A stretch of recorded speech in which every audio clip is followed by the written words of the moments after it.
She was 7 months pregnant when she heard her husband order her death. Not in anger, not in a moment of rage. He said it the way a man confirms a business appointment. Quietly, deliberately, without a single tremor in his voice. Kang Ji-tai, Seoul's most feared and most admired man, stood behind his office door and told his lieutenant that once the baby arrived, his wife would simply disappear. Nia Brooks had married a monster who wore a tailored suit, and now she had to decide, in the next 30 seconds, whether to fall apart or fight back. Stay with us until the very end of this story. Hit that like button and drop your city in the comments. I want to see exactly how far this story has traveled. The morning Nia Brooks arrived in Seoul for the first time, the sky above Incheon Airport was the color of old iron, flat, heavy, the kind of gray that doesn't promise rain so much as threaten it. She remembered standing at the customs line with 2 carry-on bags and a financial portfolio that weighed more than either of them, her heels already aching from the 14-hour flight out of Chicago, and thinking that she had made either the smartest decision of her adult life or the most catastrophic one. She was 29 years old. She had a master's degree in financial architecture from Northwestern. She had restructured the balance sheets of 3 mid-size American pharmaceutical firms before she was 27. She had also buried her father 11 months ago, and the grief of that had not left her body yet. It lived in the hollow beneath her sternum and pressed outward whenever the world went quiet.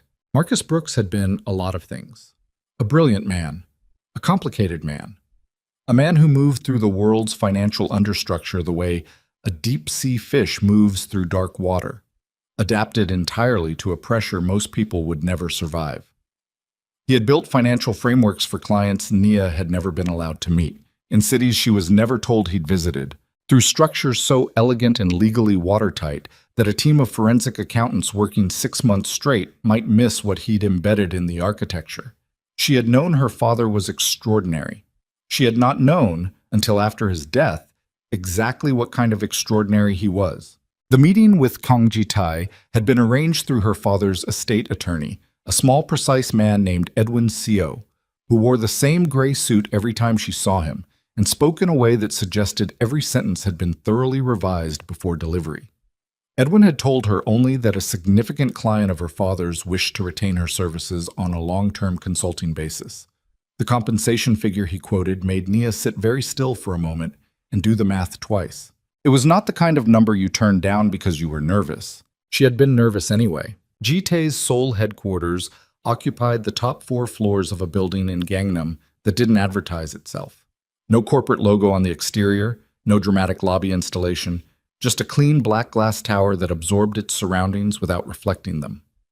The receptionist who greeted her spoke perfect English and smiled the kind of smile that was professional enough to mean absolutely nothing. She was taken to the 43rd floor in an elevator that moved so smoothly she only knew it was rising because her ears registered the pressure change. He was standing at the window when she entered. Kang Ji-tae was not what she had expected. She had prepared herself for a certain archetype. Older, heavier. The performance of power worn the way older wealthy men wear it, like an overcoat they never take off. What she found instead was a man in his early 40s who carried himself with a stillness that was, by itself, more unsettling than any display of authority she'd ever encountered. He was lean. His suit was dark and fitted without being theatrical. His hands, when he turned and extended one toward her, were steady and dry. "Ms. Brooks," he said. His English was measured, slightly formal, carrying the particular cadence of someone who learned the language from texts rather than people. "Your father spoke of you often." "He never mentioned you," she said, and she held his gaze when she said it, because she'd learned early that the first 10 seconds of any meeting with a powerful man set the tone for everything that followed. Something shifted at the corner of his mouth. Not quite a smile. More like acknowledgement. "He was careful," Ji-tae said. "It was one of the qualities I valued most." They sat across from each other at a table that was too long for 2 people. And over the next 2 hours, Nia reviewed preliminary documents, asked questions, and watched the man across from her answer each one with a precision that suggested he had already anticipated them. He was intelligent, genuinely, irritatingly so. He did not perform intelligence the way insecure wealthy men often did. He simply deployed it, cleanly, without excess. She took the contract. She told herself it was the money. She told herself it was the professional challenge. She told herself it had nothing to do with the way he had looked at her when she pushed back on a clause in Section 4, and he had said, without a trace of condescension, "You're right. Remove it." She was lying to herself, but she was very good at lying to herself, and it would be months before she understood the cost of that particular skill. The relationship built slowly, the way dangerous things often do, through proximity, through professional intimacy, through the accumulated weight of long evenings in conference rooms where the work ran late and dinner was ordered in and the conversation drifted, gradually, from financial architecture to the people behind the numbers. Jite was not romantic in any conventional sense. He didn't bring flowers. He didn't engineer elaborate gestures. What he did was pay attention. And in Nia's experience, sustained intelligent attention from a compelling man was more destabilizing than any grand gesture could ever be. He remembered details, what coffee she preferred, that she always read from the back of a document to the front when she was skeptical of it, that she went quiet before she pushed back, not loud. He noticed these things and filed them, and when he deployed that knowledge, it felt at the time like being truly seen. She understood later, much later, after everything, that what she had mistaken for being seen was actually being studied. They were married 8 months after that first meeting. The ceremony was private, Jitai's preference, held at a property he owned outside the city, attended by fewer than 30 people, most of whom Nia had never met before, and several of whom she would eventually understand to be figures of significant criminal consequence. Her friend Dana had flown in from Atlanta and stood beside her and whispered, between the vows and the reception, "Nia, baby, do you actually know this man?" Nia had said yes. She'd believed it when she said it. The pregnancy came 6 weeks after the wedding, unplanned but not unwelcome, or so Jite had presented it. He had held her face in both his hands the night she told him, and something in his expression had been genuine. She was almost certain of it, some brief unguarded moment before the composure resettled. He said all the right things. He engaged a team of the city's best maternal specialists.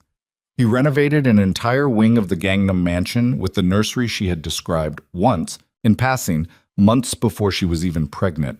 She had found that thoughtfulness extraordinary at the time. She understood later that it was documentation. A husband thoroughly invested in his wife's pregnancy, photographed beautifully. It told a story he needed told. Oh, by her 7th month, Nia's body had reorganized itself around the weight of her daughter. She already knew it was a girl, had known since month 4 when she'd sat alone in the ultrasound room because Jite had a meeting he couldn't reschedule, and the mansion had begun to feel less like a home and more like a container. The staff was attentive and invisible by design. The security detail that accompanied her everywhere was presented as protection, as care. She had noticed, somewhere in month 5, that she had not been alone in a room without staff for more than 20 minutes at a stretch, but she had filed that observation in the place where she put things she didn't yet want to examine. It was a Thursday afternoon in November when the architecture of her life cracked open. She had come back from a walk in the garden, supervised, as always, by a security guard who maintained exactly the right distance to seem helpful rather than imprisoning. And she was making her way through the corridor toward the main staircase when she heard Jite's voice behind the closed door of his private office. She hadn't meant to stop. She'd been thinking about the audit documents she needed to review, about the ache in her lower back, about whether the baby was pressing on a nerve again because the numbness in her left leg had gotten worse. She stopped because she heard her name. Not Nia, not his wife, just she. "She was only supposed to give me legitimacy," Jite said, "and an heir." His voice was exactly the same as when he discussed quarterly projections, even, calibrated, the voice of a man who is not agitated because he has already decided. "After the baby is born." A brief pause. "She'll disappear." Nia's hand found the wall. She did not move. She barely breathed. The baby shifted inside her, a slow roll, an elbow or a knee tracing the interior of her rib cage, and Nia pressed her palm flat against the wall and heard Jite continue in that same unhurried voice, describing arrangements. A private medical facility, a doctor on retainer who asked no questions. Psychiatric documentation already being prepared, reports that would establish a history of instability, of paranoia, of postpartum psychosis preemptively fabricated before she had even delivered. Custody paperwork drafted by attorneys who reported to Ji Tai and to no one else. His lieutenant, she recognized the voice as Park Sung-jin, Ji Tai's financial right hand, a man who had shaken Nia's hand at dinners and called her gracious, said something she couldn't fully hear. Ji Tai's response was 4 words. It's already been arranged. Nia stood in that corridor for what might have been 30 seconds or 3 minutes. Her body was running 2 separate programs simultaneously. The external one, which kept her upright and still and breathing, and the internal one, which was falling from a very great height and would not land for a long time. She was not loved. She had never been loved. She was an acquisition. She was a box checked on a balance sheet. Legitimacy, an heir, an American wife with an impeccable financial pedigree, and a deceased father whose legal structures Ji Tai had not yet fully understood or exploited.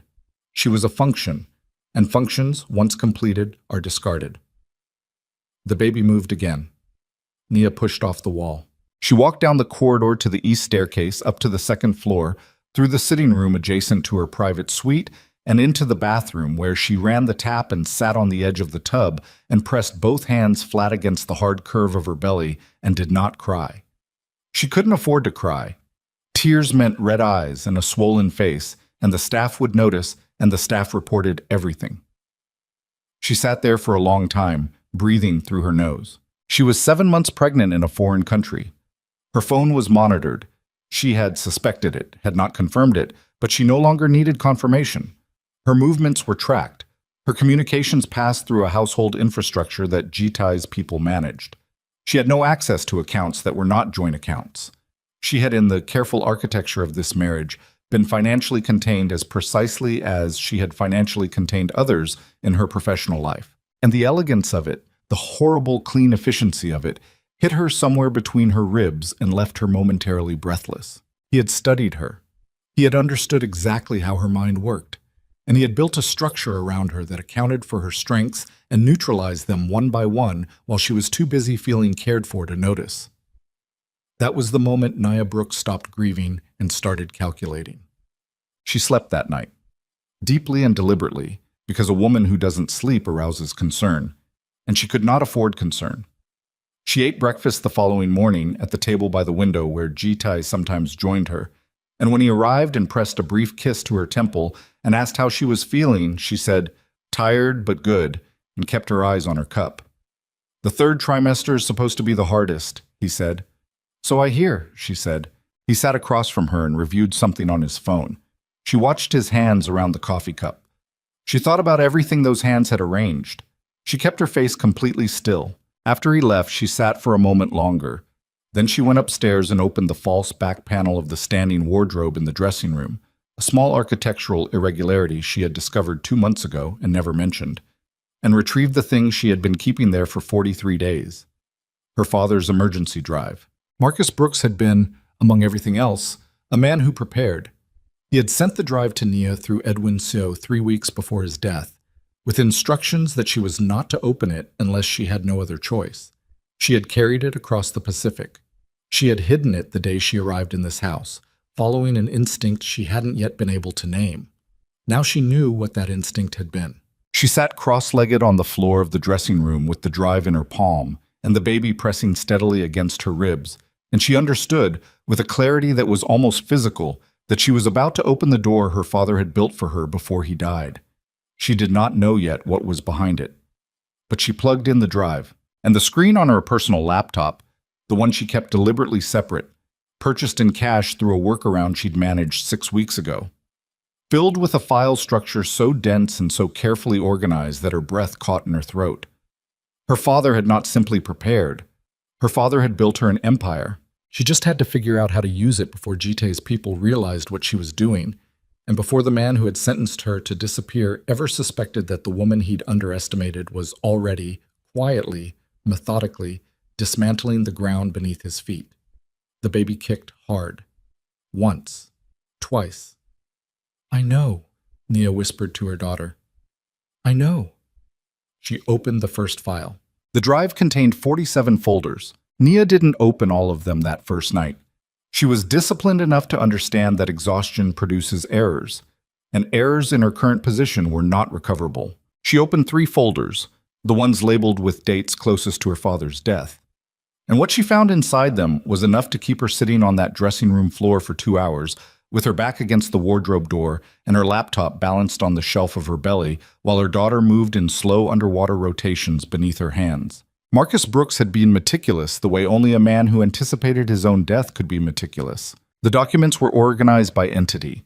Each of Jitai's legitimate corporate holdings, the logistics firms, the real estate investment vehicles, the charitable foundations that functioned as his public face, the luxury gallery chain that operated across Seoul, Singapore, and Los Angeles, had its own subfolder. Inside each one were the original incorporation documents, the ownership structures, the shareholder agreements, and embedded within those agreements, in language so precise and so unremarkable in its placement that Nia could see exactly why no one had flagged it, were clauses her father had written himself. Silent beneficiary provisions. Dormant controlling interest transfers triggered by specific conditions. Legal tripwires, every one of them installed years before Nia ever set foot in Seoul, before she ever met Jitae. Before Marcus Brooks died in a private hospital in Singapore under circumstances that the official report described as cardiac failure, and that Nia had never, in the darkest hours of her grief, entirely accepted. Her father had known something was coming. He had prepared her for it without telling her he was preparing her, because telling her would have required explaining what he was, and Marcus Brooks had protected his daughter from that knowledge for her entire adult life. She closed the laptop at 2 in the morning. She put the drive back behind the wardrobe panel. She lay down on the bed in the dark and stared at the ceiling and breathed. The baby was still. Outside the window, Seoul continued its restless hum. Distant traffic, the occasional percussion of a city that never fully slept. Nia listened to it and thought about her father, about the particular quality of his silences, about the way he used to say, "Trust the structure, Nia. If the structure is right, you don't have to fight, you just have to wait." She had thought he was talking about financial architecture. She understood now he was talking about this, about exactly this. She did not sleep until nearly 4. When she did, she slept without dreaming. Done. The following week, she was careful. Carefully cheerful, carefully tired, carefully present at the dinners Jitae hosted for associates whose names she wrote down later from memory, carefully compliant with the nutritionist's schedule and the security team's protocols and the household staff's quiet management of her daily routine. She asked no unusual questions. She made no unusual requests.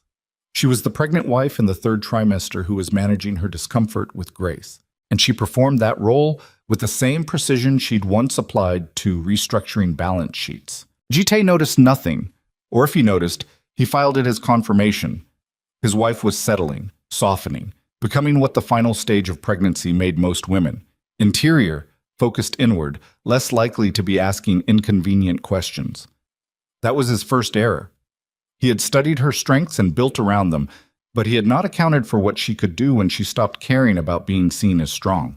On a Tuesday, she asked one of the household staff, a woman named Mrs. Cho, who had been in Jitai's employ for 11 years and who brought Nia ginger tea every morning without being asked, whether there was a way to have personal documents scanned. She framed it as pregnancy documentation she wanted in digital form, organized, accessible. Something for the baby book. Mrs. Cho said she would arrange for the household's secure scanner to be available Thursday morning when Mr. Kang was traveling. Nia thanked her and asked whether the scan files could be transferred to a personal drive. Mrs. Cho said, of course. Neither of them said anything else. Done.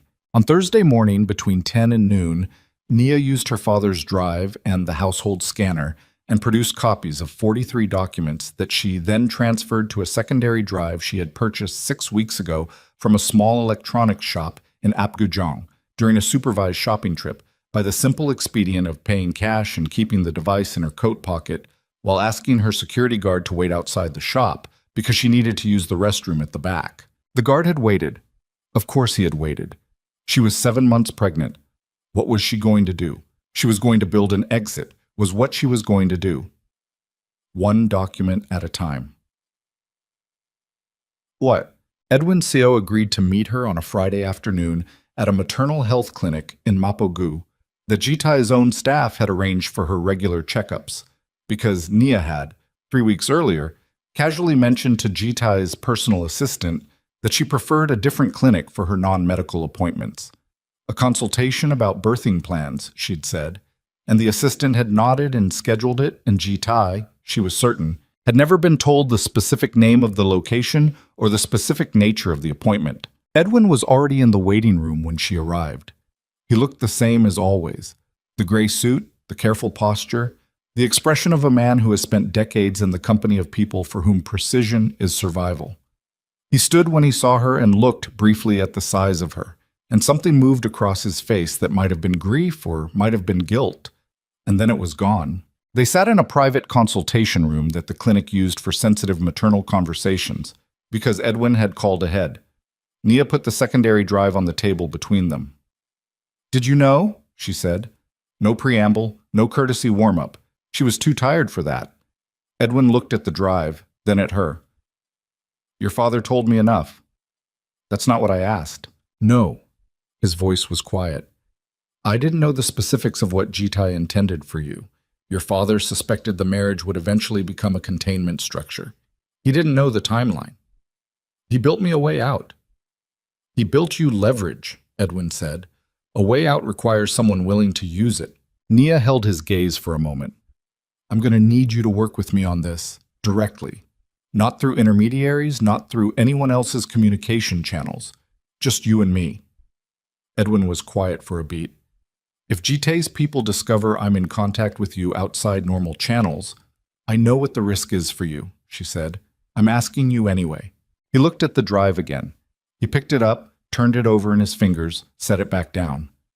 "Your father would have handled this differently," he said. "My father's dead," Nia said. "I'm what's left." Edwin nodded once, slowly. "Tell me what you need." What she needed took 6 weeks to build. She needed the ownership documentation authenticated through a channel that didn't touch Jitai's legal infrastructure. Edwin handled that through a firm in Singapore that Marcus had used for years, a firm whose senior partner had once told Edwin that Marcus Brooks was the most careful man he'd ever worked with and that he fully intended to outlive him just to see what the man had built. The senior partner, whose name was Raymond Choi, was 71 years old and had nothing left to lose and a profound personal dislike for men who used marriage as a weapon. He authenticated everything within 10 days. She needed evidence of the psychiatric fabrication, the forged mental health documentation Jitai had already begun accumulating against her. This was harder and required patience she had to manufacture from scratch, because every day that she spent waiting was another day Jitai's timeline advanced, and another day she remained inside the walls of a house that was slowly, methodically becoming a trap with better soft furnishings. The evidence came from Park Sung-jin, and it came in the most unexpected way. She had always sensed that Park Sung-jin was uncomfortable around her. Not hostile, he was too controlled for hostility, but in the way a man is uncomfortable when the thing he's been asked to do conflicts with something left of his conscience. He would shake her hand at dinners with that automatic professional smile, and he would avoid her eyes for exactly 1 second too long. And she had filed that observation in the same place she filed everything she wasn't ready to examine yet. It was a Saturday evening in December, 9 weeks before her due date. Jitai was hosting a dinner for 12 in the formal dining room, business associates, 2 of whom Nia now knew were senior figures in the criminal operation Jitai ran beneath the legitimate surface of his empire. She sat at the table and ate and listened and said the correct things at the correct moments. After the main course, she excused herself for the bathroom, which was unquestioned and unremarkable, and on her way back down the corridor, she found Park Sung-jin standing near the side entrance to the kitchen, away from the other guests, his phone in his hand and his face carrying an expression she recognized because she wore it every day in the mirror. He looked trapped. He looked at her, she looked at him. The corridor was empty except for them. "Mrs. Kang," he said, the formal address, the professional armor. She stopped walking. "Mr. Park." A pause. "Are you all right?" He looked down at his phone, back at her. Something passed across his face, a calculation running fast, the same kind of calculation she'd been running for weeks. And then he said quietly, There are some documents in the corporate health file system that shouldn't exist. Documents with your name on them. Naya kept her face still. What kind of documents? The kind, he said, that a man uses to explain why his wife had to be hospitalized. The baby pushed against her ribs. She breathed through it. Why are you telling me this? Sungjin looked down the corridor toward the dining room, toward the sound of Jitai's voice carrying through the wall, composed and authoritative, holding court. Because I have a daughter, he said. She's 4 years old. He looked back at Nia. That's all. He walked back toward the dining room. Nia stood in the corridor for 3 seconds. Then she went to the bathroom and sat on the closed lid of the toilet and pressed the heels of her hands against her eye sockets until the pressure built and receded and she could breathe normally again. She had a source inside Jitai's own operation. She had not expected that. She did not know yet how far she could push it, but it was there, sudden and fragile as a crack in ice, and she was going to handle it like the extraordinary thing it was. Voice, amigo. The holidays came and Jitai performed the role of attentive husband with his characteristic precision. He gave her jewelry she didn't want and asked about her sleep and reminded the household chef that she had developed a sensitivity to certain spices in the 3rd trimester. He sat beside her on the low sofa in the main sitting room on a cold January evening and watched a film she barely tracked and rested his hand on her belly once when the baby moved, and she let him, and she looked at the side of his face in the blue light from the screen and understood something she hadn't fully understood before. He didn't hate her. That would have been almost easier. What he felt for her was indifference with a performance overlay, and the performance was so fluent, so deeply habituated, that she wondered sometimes whether he even knew where it ended. She thought about the moment at the ultrasound months ago when she'd sat alone because he had a meeting.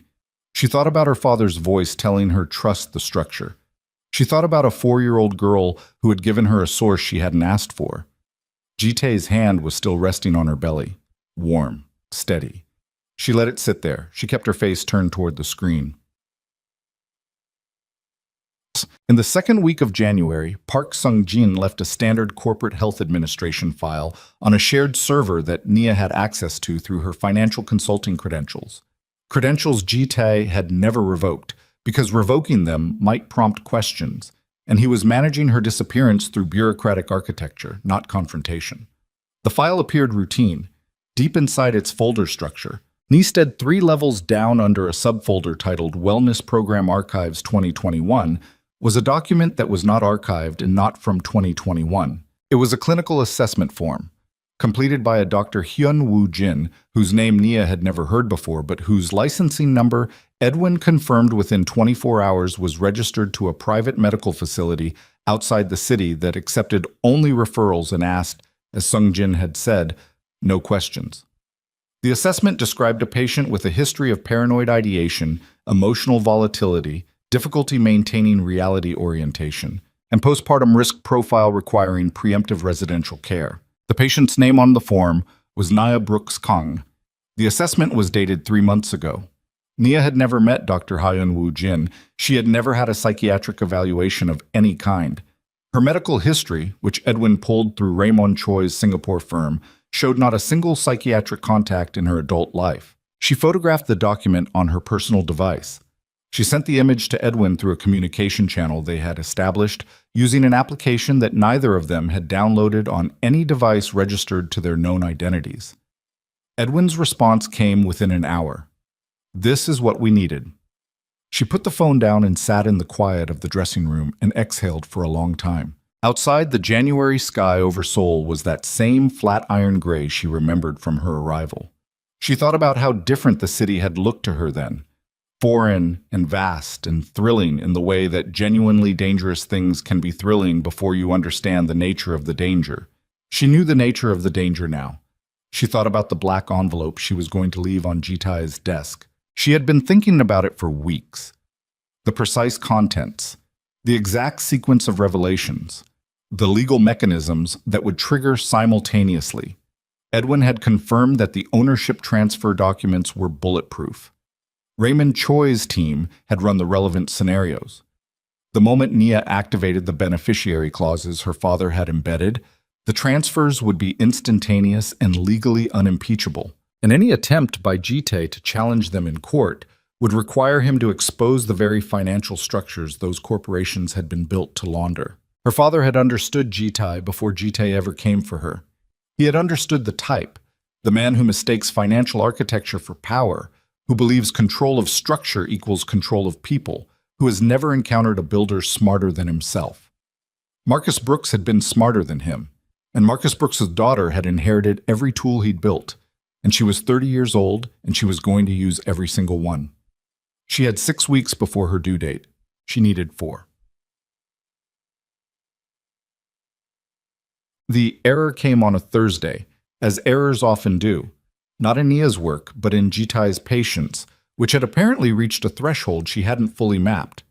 She was in the smaller sitting room off the east corridor, laptop open, ostensibly reviewing a quarterly report for one of Jitai's logistics subsidiaries that he still expected her professional input on when Jitai came in without knocking.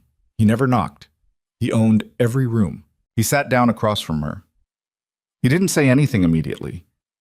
He looked at her in the particular way he had, level, measured, the look of a man doing arithmetic. "You've been quiet," he said. "I'm tired," she said. Third trimester. The reliable cover. "You're always tired these days." "That's what the books say happens." He was still looking at her.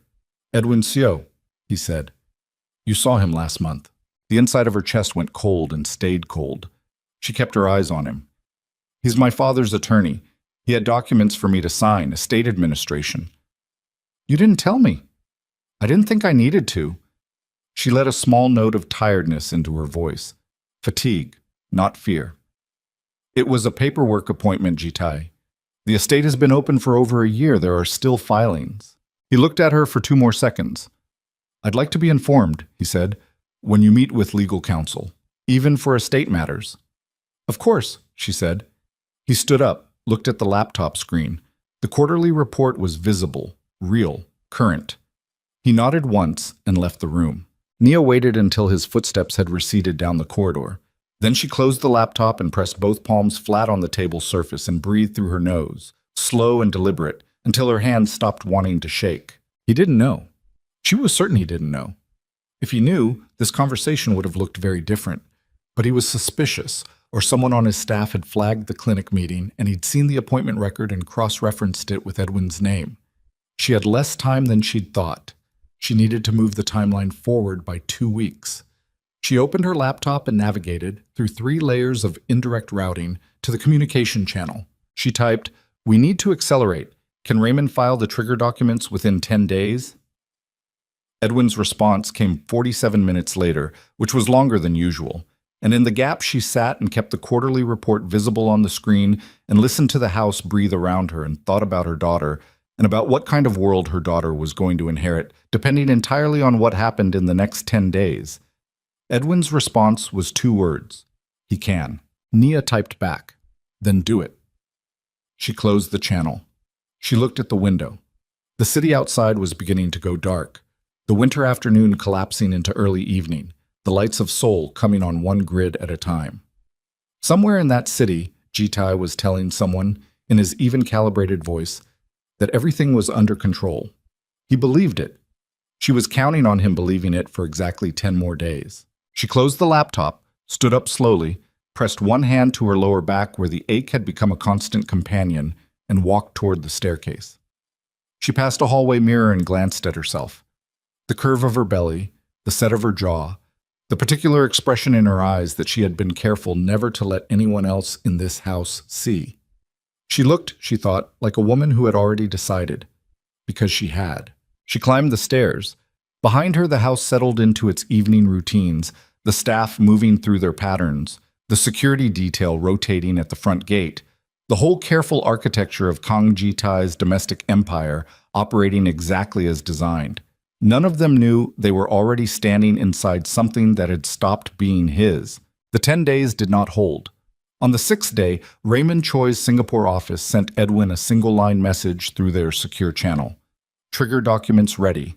Standing by for authorization. On the 7th day, Jitai's head of household security, a man named Bayek, thick-shouldered, and permanently expressionless, who had been in Jitai's employ since before Nia had any knowledge of Jitai's existence, knocked on the door of Nia's private suite at 9 in the morning and told her, with the particular blankness of a man delivering news he has been instructed to deliver without inflection, that her personal laptop would need to be submitted for a routine security assessment. All household devices, he said. Routine protocol. Mr. Kang had requested it. Nia looked at Baek for a moment. All right, she said. Give me a few minutes to finish what I'm working on. Baek nodded and stood in the corridor.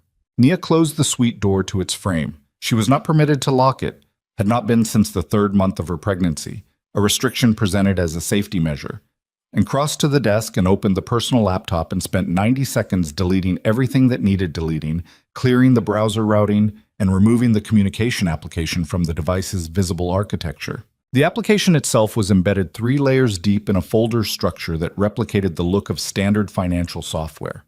She left it there. She left the quarterly reports, the audit documents, the legitimate professional correspondence. She left enough to make the laptop look like exactly what it was supposed to look like. She picked up the laptop and opened the door and handed it to Baek with a tired smile. The charger too? She said. Baek took the laptop.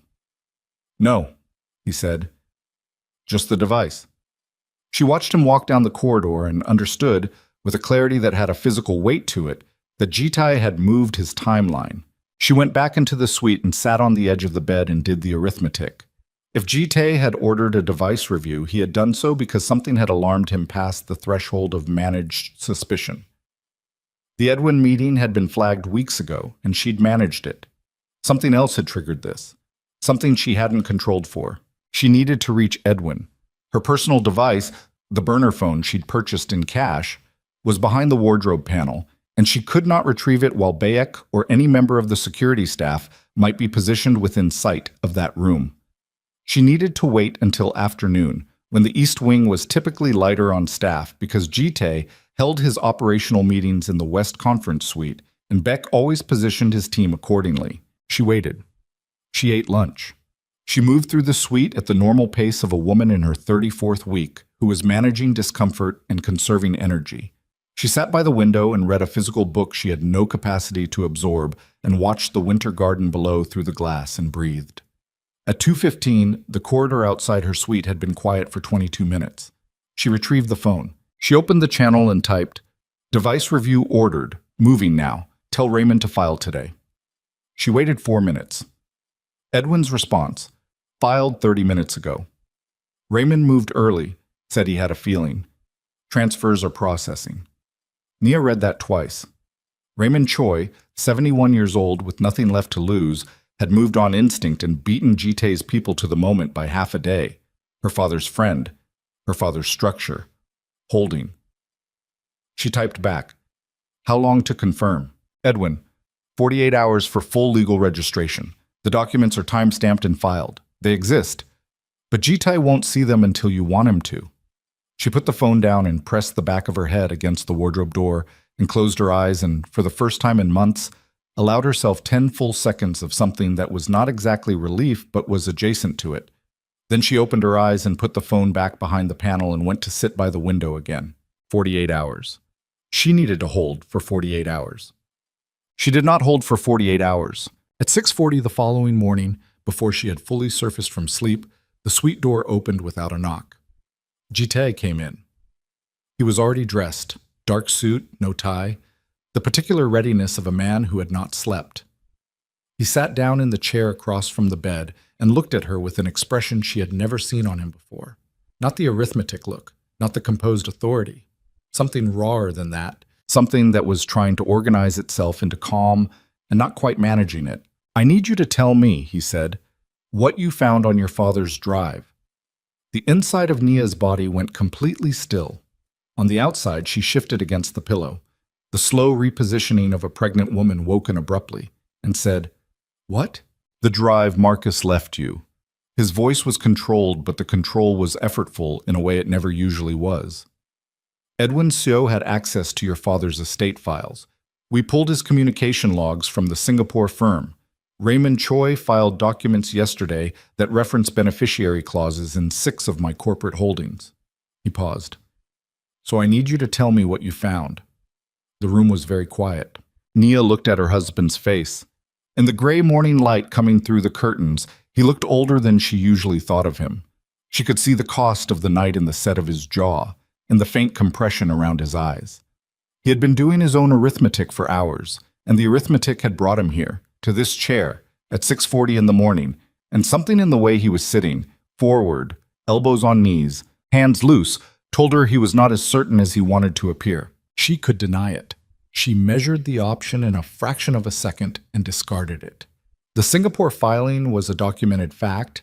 The communication logs were pulled, and denial would cost her the only thing she had left to manage, his uncertainty about how much she knew. "My father left me an archive," she said. Her voice was steady. She was proud of how steady it was. Financial records, corporate structures, documents he'd accumulated over years. "Documents he embedded in my companies," Jitai said. Documents he had legal right to embed, given his role in structuring those entities. She held his gaze. "I had an attorney review them. Raymond Choi." The name landed flat and hard. "He was my father's colleague for 20 years. Jitai stood up. He walked to the window and stood with his back to her, looking at the winter garden below. She watched the line of his shoulders. His hands, at his sides, opened and closed once. "How much did you activate?" he said. "The filings speak for themselves." He turned around. "Nia." The use of her name, just her name, with that particular compression, was the closest she had ever heard him come to something that sounded like pleading. "These documents could expose structures that have nothing to do with what you think is happening here. You don't understand what you've put in motion." "I understand exactly what I've put in motion," she said. He looked at her for a long moment. Something moved across his face, the calculation running, the options being assessed. And then the mask came back, cleaner and colder than she'd ever seen it, and he said, "We'll discuss this with my legal team today. I'll need my attorney present." "Your attorney," he said, "is Edwin Seo, who is currently being interviewed by my people in connection with unauthorized access to corporate records." The air left the room. "Edwin hasn't done anything illegal," she said, and she heard the slight change in her own voice, the first hairline fracture in her steadiness, and she hated it. "That's a question for my legal team to determine." Jitai moved toward the door. "I'd like you dressed and downstairs in an hour." He left. Nia sat in the bed and did not move for 45 seconds. Then she got up. She got dressed with hands that she kept deliberately slow. She was not going to rush. Rushing was panic, and panic was information, and she was not going to give this house any information it didn't already have. She needed to think about Edwin. If Jitai's people had pulled Edwin in for questioning, Edwin's access to the outside was limited. Raymond Choi was in Singapore and beyond Jitai's immediate reach, but Raymond was 71, and the documents, while filed, were in a 48-hour registration window, and if Jitai's legal team moved fast enough in the right jurisdictions, there was a possibility, a narrow one, but real, that they could challenge the filing on procedural grounds and buy enough time to mount a counter-challenge that would drag everything into court, which was exactly where Jitai did not want to be, but which he might prefer over the alternative of losing the companies outright. She was in the bathroom, running cold water over her wrists the way she did when she needed her pulse to settle, when the burner phone in the dressing room buzzed. She dried her hands and went to the wardrobe and retrieved it. The message was not from Edwin. It was from a number she didn't recognize, a sequence of digits she had seen before. Once, on a business card she'd been handed at a dinner 4 months ago by a man who had shaken her hand and said nothing except, "Your father was a careful man," and then moved on to speak to someone else. The message read, "They have the secondary drive. Bayek found the panel last night. Everything on it has been copied." Nia read it once. Read it again. She put the phone down on the dressing table. The secondary drive. The copies she had made on the household scanner. 43 documents, including the corporate structure maps, the beneficiary clause analyses, her own notations on the timeline of what her father had built. The psychiatric assessment form she'd photographed from Sungjin's file drop. All of it. Jitai had the full picture. Not a partial picture, not a suspicion, not a thread to pull. The full architecture of what she'd been building, laid out in her own handwriting and her own file organization, sitting in his hand since last night while she slept. He'd come into her room this morning not because he was alarmed and seeking answers. He'd come in because he already had the answers and wanted to watch her face while she didn't know that he had them. He'd been performing uncertainty for her, while she'd been performing compliance for him. They had been performing for each other at 6:40 in the morning in a bedroom in his house while her daughter turned slow circles inside her body, and he had known the entire time he sat in that chair with his hands loose and his voice nearly pleading. He had known everything. The room tilted slightly. Nia gripped the edge of the dressing table. She thought about the meeting downstairs. The legal team. Jitae's attorneys who reported to Jitae in a room inside Jitae's house, where she would sit across from them without Edwin, without anyone, 8 months pregnant, and now stripped of the assumption that her preparations were unknown. She thought about the psychiatric assessment form with her name on it. She thought about how that form would look in a family court proceeding. She thought about her daughter. She picked up the burner phone and typed to the unknown number. "Who are you?" The response came in under a minute. Someone who also has a file with his name on it. Sungjin's been building his own archive for 14 months. Jitae found out 3 days ago. That's why Beck searched your room. He was already tearing the house apart. Nia's hand tightened on the phone. Park Sungjin had been building his own case against Jitae. Jitae had discovered it. The device review, the room search, the retrieval of her secondary drive, none of it had been triggered by the Edwin meeting or the Singapore filing. Jitae had been tearing apart his own household looking for what Sungjin had been doing, and Nia's hidden drive had simply been caught in that sweep. She was collateral discovery in someone else's betrayal. She put the phone in her bra, the only place on her body that the household staff would not search, without a level of confrontation that Jitae, even now, would be trying to avoid before he had his legal framework in place. And she looked at herself in the dressing room mirror. Her face was the same face. The jaw, the eyes, the particular way she carried her head when she was not going to let anything show. Her belly, round and full, and containing a person who did not yet know that she had been born into this, into exactly this. She thought about what the meeting downstairs was actually for. It was not a discussion. Jitae did not discuss things from a position of strength. The meeting was the beginning of the documentation, the first formal instance of his wife being presented with his legal team's position, which would create a record of her response, which would be used to build the case for the psychiatric narrative. Whatever she said in that room today, however she said it, was going to be interpreted through the framework of the reports Dr. Hyun Woo-jin had already written. If she refused to go down, that was evidence of volatile refusal to engage. If she went down and pushed back, that was evidence of paranoid agitation. If she went down and capitulated, they had her compliance on record and could move the timeline to the facility forward. There was no good option in that room. There was one option outside it. She thought about the black envelope. The plan she'd constructed for a moment when she was ready, when the documents were fully registered, when she had 48 hours of legal establishment behind her. The plan that required 2 more days she did not have. She thought about what Raymond Choi had said to Edwin when he filed early. He had a feeling. She thought about her father's voice. Trust the structure. The structure was filed. It existed.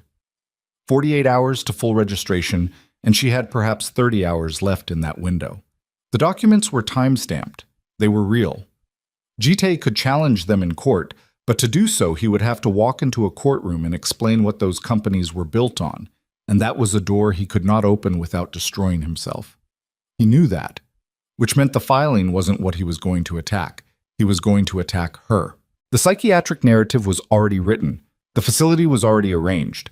His legal team downstairs had already been briefed. If he moved her to that facility before the 48-hour window closed, before the documents fully registered, before she could activate the second layer of her father's structure, the layer she had not yet touched, the layer she had been saving because she hadn't thought she'd need it this fast, then the legal battle would be fought with her inside a private psychiatric hospital, and Jitae controlling access to their daughter and the narrative already established in the press because he would move on the press the same day he moved on her. The meeting downstairs was not the threat. The meeting downstairs was the distraction. She looked at herself in the mirror one more time. Then she took the burner phone out of her bra and typed to the unknown number. "I need to know where Sungjin is right now." The response took 3 minutes. long enough that she had started to think the line had gone dark. Then, he left the house an hour ago. Jitae doesn't know yet that he's not coming back. He went to the federal prosecutor's office in Seocho-gu. He had a drive. 14 months of it. Nia's breath left her in a slow, controlled stream. Park Sung-jin, the man who had a 4-year-old daughter and had shaken her hand at dinners with that 1 second too long of averted eyes, had not just handed her a document in a corridor and gone back to his employer. He had been building his own parallel case for over a year, and he had spent the last 24 hours watching Jitae's household get torn apart and had made his own calculation and walked out the door this morning with 14 months of criminal documentation and taken it directly to the federal prosecutor. The walls around Kong Jitae were not crumbling. They were already gone. Jitae just didn't know it yet. And in the house beneath her feet, he was sitting with his legal team waiting for his pregnant wife to come downstairs so he could begin the process of erasing her. Nia put the phone back against her skin. She thought about this black envelope, the recordings, the ownership transfers, the handwritten line she had composed and recomposed in her head for weeks. She had planned to leave it on his desk in the quiet of an early morning after she was already gone, a clean exit, a surgical conclusion. She had run out of time for clean. She was 34 weeks pregnant and Edwin was being held and Sung-jin was at the federal prosecutor's office and Jitae was downstairs with a legal team in a psychiatric facility on standby and a plan he believed was still intact. And she had maybe 6 hours before he understood that Sung-jin had defected and the entire operation shifted from managed containment to something faster and more desperate and far more dangerous. She had to move. Not tomorrow. Not in 48 hours. Now. She stood in the dressing room and felt her daughter press against the underside of her ribs, hard, insistent, the pressure of a person who existed and intended to keep existing. And something in Nia Brooks that had been operating on discipline and strategy and cold arithmetic since the night she sat on the floor with her father's drive cracked open like a fault line. And what came through was not fear, was not grief, was not the calculated steadiness she had maintained for 3 months inside this house. It was fury, clean, absolute. The fury of a woman who had been studied and contained and scheduled for erasure by a man who had placed his hand on her belly in the blue light of a television screen and performed warmth while his attorneys drafted the documents to take her daughter and bury her alive in a room with a doctor who asked no questions. She breathed it in. She let it settle into her bones where it hardened into something she could use. She walked to the door of the dressing room and opened it and stepped into the corridor and began moving toward the staircase, her hand trailing the wall, her pace steady, her face carrying the expression of a woman who is coming downstairs because she was asked to come downstairs. She was not going to that meeting. She was going to Jitae's private office, and she was going to leave something on his desk that would end this.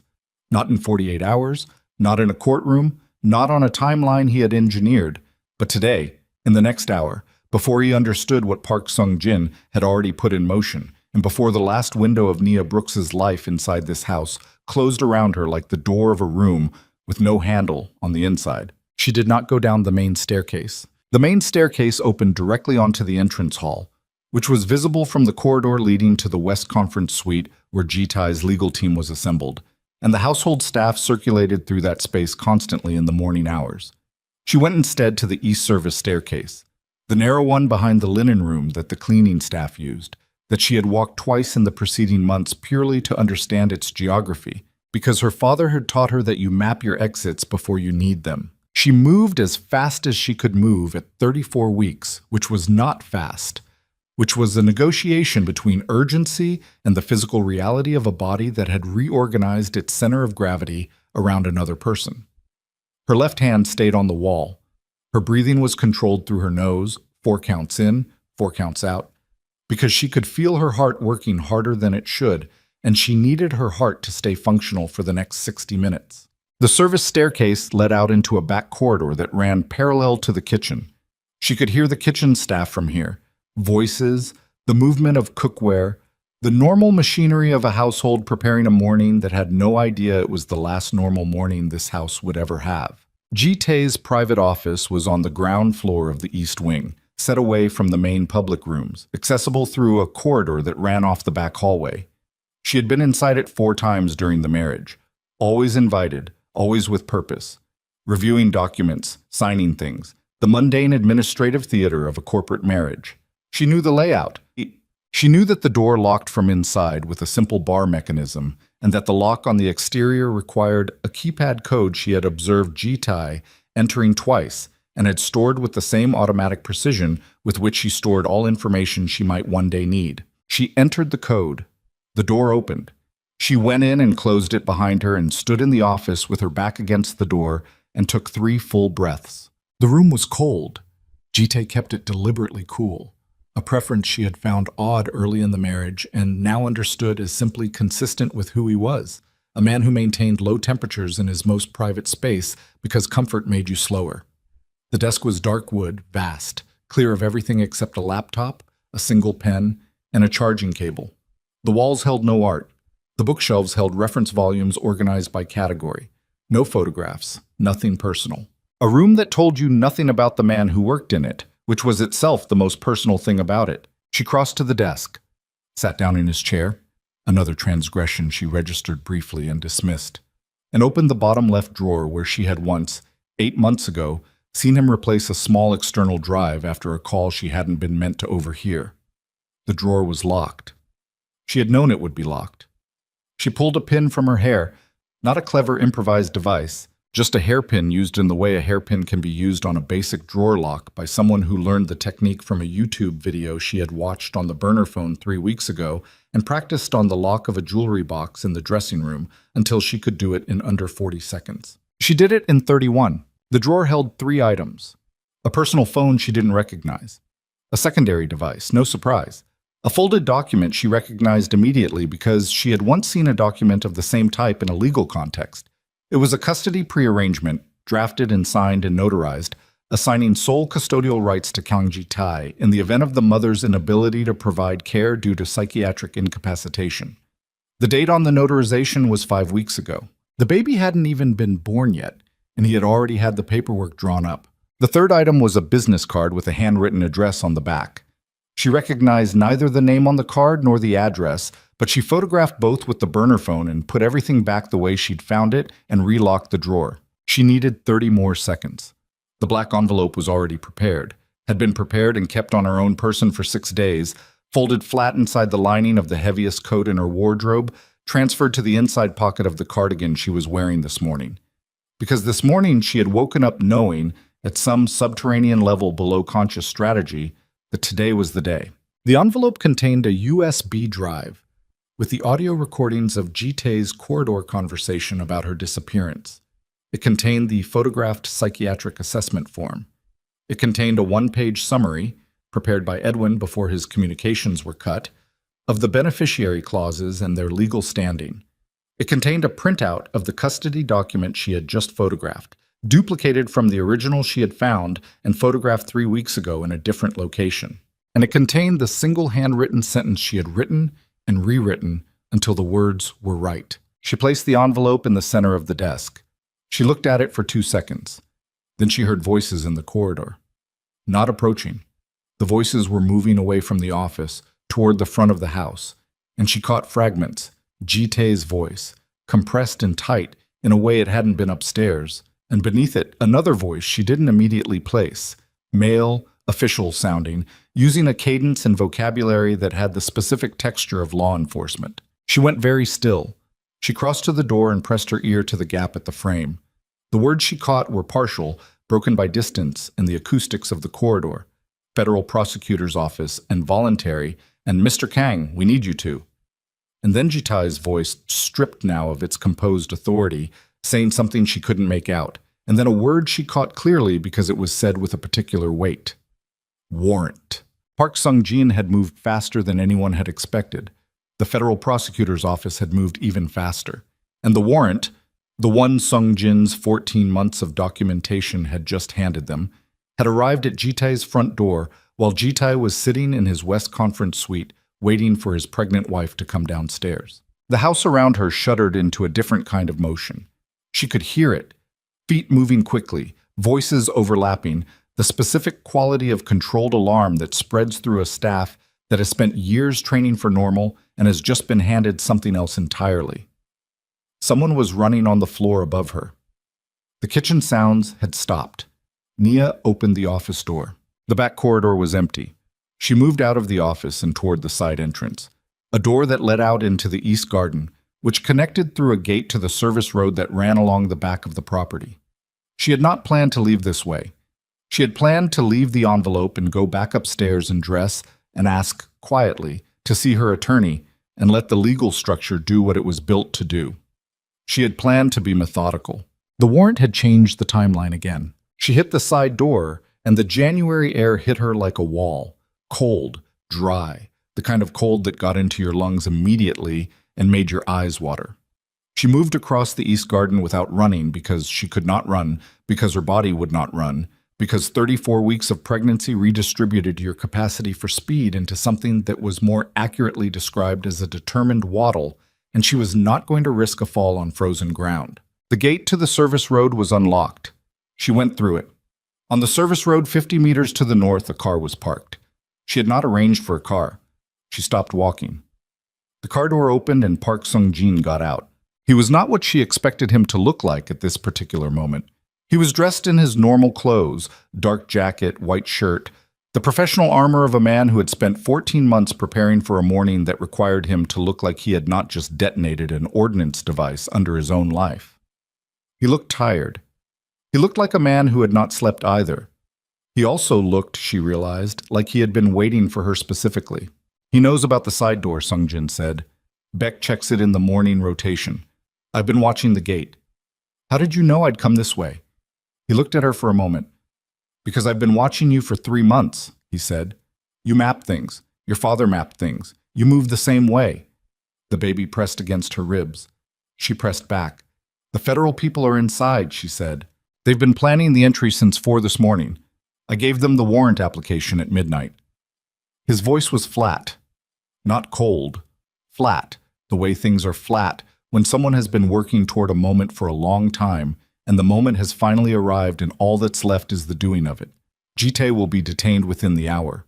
But his attorneys are already making calls, and there are people in that building, he tilted his head toward the house behind her, who will move the facility plan forward without him if they think she's about to go somewhere he can't control. What people? Bayek and the doctor. Dr. Hyun was called this morning before the federal people arrived. He's 20 minutes away. Sung-jin looked at her directly. They don't need Jitae's authorization to move. They have standing orders. Nia processed this in the span of 2 breaths. Jitae was being detained inside. His people outside the legal process, Beck, the doctor, the standing orders, were still operational and were 20 minutes from acting on a plan that did not require their employer to be present or free. Get in the car, Sung-jin said. She looked at him, the man who had shaken her hand at dinners with that 1 second too long of averted eyes. The man who had a 4-year-old daughter and had left a document in a server folder 3 levels deep and had walked out of this house this morning with 14 months of his own life compressed onto a drive and delivered it to people who could use it. If I get in that car, she said, I need to know who's on the other end of the road. Edwin Seo, he said. He was released 40 minutes ago when the warrant hit. Jitae's people couldn't hold him after that without their own exposure. He's at a hotel in Mapogu. Raymond Choi's people in Singapore filed the second registration confirmation 20 minutes ago. The documents are fully legal as of, he checked his phone, 43 minutes ago. The 48-hour window had closed. The documents were registered. Jitae's legitimate empire was no longer his. She got in the car. Sung-jin drove. He drove with the deliberate speed of a man who has thought through every traffic light on this route and chosen the path that did not put them on main roads where household security vehicles might be running intercept. He didn't speak. She didn't speak. The Seoul streets moved past the window, shop fronts opening, pedestrians in winter coats, the ordinary relentless texture of a city that would be absorbing extraordinary news by the afternoon. Her phone buzzed. The burner. She pulled it out. Edwin. I'm at the Mapo Hotel. Are you out? She typed. In a car. 20 minutes. Edwin. Raymond's team has already issued legal notifications to all 6 corporate entities. Their boards have been informed of the beneficiary transfer. 3 of the 6 have already acknowledged receipt. She stared at the screen. 3 of Jitae's 6 major corporations had already received notification that their controlling beneficial owner had changed. 3 boards of directors who reported not to Kang Jitae this morning, but to the woman in the back seat of a car moving through Gangnam at cautious speed with her hand on her belly and 43 minutes of legal standing behind her. She put the phone down. "He's going to put it on the media today," she said. Sungjin glanced in the rear-view mirror. The mental breakdown story. He'll use it to control the narrative before the criminal charges land. He might, Sungjin said. He's made calls in the last hour. I don't know to whom. I do, she said. She had been thinking about this for weeks. Jitae had maintained relationships with 3 senior journalists, not on payroll, never crudely, but through access, through placement, through the language of men who understood each other without explicit transaction. He would make those calls today. He would push the story of his wife's psychiatric crisis, her flight with his unborn child, her financial manipulation of a grieving man's legitimate business. He would push it hard, and he would push it before the federal charges were public enough to overwhelm the narrative. "So we release first," Nia said. Sungjin was quiet for a moment. "You have the recordings." "I have the recordings, the psychiatric assessment form with my name on it, and Dr. Hyun's license number. The custody documents dated before my daughter was born. The financial documentation of the money laundering operations I can release without exposing anything I don't want to expose yet." Pamu ikias mistam. She was thinking out loud, organizing the sequence, the old financial architecture precision kicking in and turning itself toward a different kind of structure. If the story is already out before Jitae's version lands, his version becomes the response, the defense, the denial. She looked at the back of Sungjin's head. "I need a journalist, not one of his. Mine." "I know someone," he said quietly. "A reporter at the Seoul Independent. She's been trying to break something on Jitae for 2 years. Clean, no relationships with his people. Can you reach her in the next hour?" "Yes." "Do it." The hotel room Edwin had taken in Mapo-gu was small and bright and smelled of cleaning solution and instant coffee. Edwin was standing when she came in, and he looked at her the way he'd looked at her in the clinic months ago. That brief, complex expression, grief or guilt, before the professional composure resettled. This time it didn't resettle as completely. "Sit down," he said, which was not something Edwin Seo said to people. "Please." She sat. He sat across from her and opened a laptop, and for the next 40 minutes they worked. It was the most focused 40 minutes Nia had spent since this began. Dense, technical, each decision locking into the next, with the particular satisfaction of a structure that had been designed well and was now being deployed as designed. Edwin confirmed the registration status of all 6 entities. She reviewed the notification sequence. She identified which documents in the release package could be distributed today without prejudicing the criminal case that Sungjin's testimony was building, and which needed to be held until the prosecutors indicated they were ready. At 41 minutes in, her phone buzzed. It was the unknown number, the one that had warned her about the drive, the one she now understood to be one of Sungjin's trusted people who had stayed inside the house as a secondary observer. The message read, "Beck left the property 12 minutes ago. He has 2 men with him. Dr. Hyun's vehicle is in the area." Nia read it and looked up. "They're running the facility plan," she said. "Beck is in the field." Edwin's jaw tightened. "He doesn't know where you are. He knows I'm not in the house. He's going to start running locations. The clinic in Mapo, the attorney contacts, anywhere I've been in the last 3 months." She thought, how quickly can the reporter move?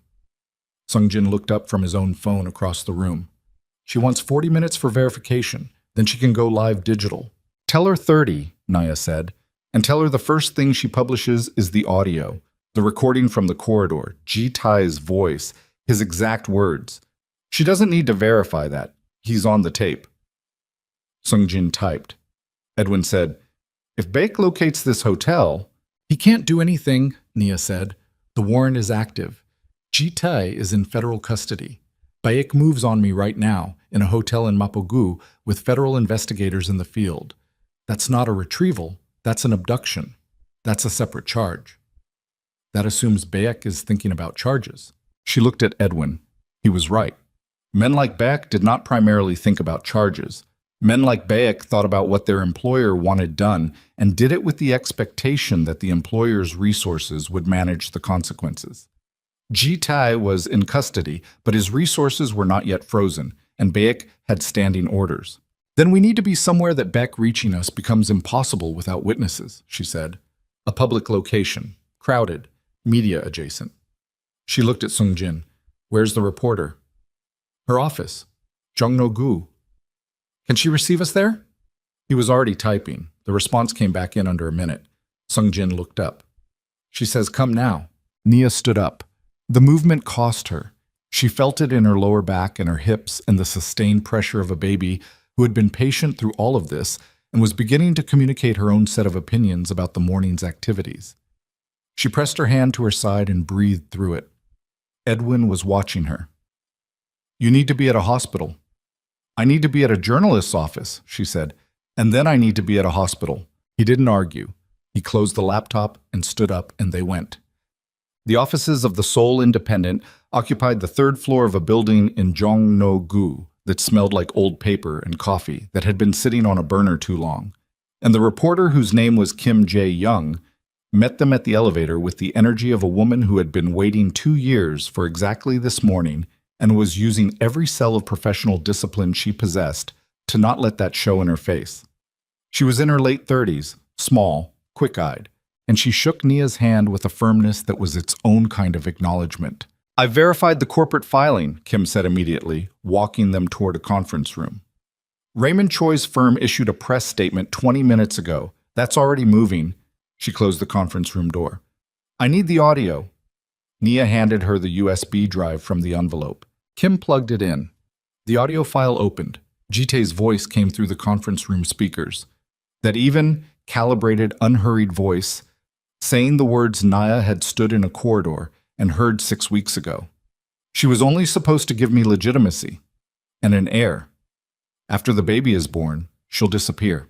The words sounded different in this room. In the corridor, she had absorbed them through a body that was trying to stay upright. Here, played through speakers in a journalist conference room with Edwin on her left, and Sung-jin standing near the window, and Kim Jae-young leaning forward over her laptop with her eyes fixed on the playback waveform, the words sounded like what they were. Evidence. The voice of a man explaining to his lieutenant that his pregnant wife was disposable, rendered in the same tone one might use to explain a shipping logistics decision. Kim listened to the full recording, then she looked at Nia. I can have this verified by our audio team in 90 minutes, she said. We go live at the same time as verification clears simultaneous. Do it, Nia said. Kim's fingers were already on her keyboard. I need your statement, on record, in your own words. Nia looked at the table, at her own hands flat on the surface. The left hand had a faint tremor that she registered as the first real physical admission her body had made all morning that it was not operating at sustainable levels. She pressed the hand flat and felt the tremor stop and looked up at Kim Jae-young. My father built something, she said, that was designed to protect me before he knew I'd need protecting. My husband believed he had purchased a function. He got a financial architect who spent 3 months learning exactly how he built his empire so she could take it apart legally and cleanly and without a single violation of the law. She breathed. My daughter is going to be born into a world where her father is in federal custody, and his name is going to be on the front page of every major outlet in 3 languages by tonight. I want her to also be born into a world where the first story ever written about her family is her mother's story, in her mother's words, told first. She held Kim's gaze. So write it.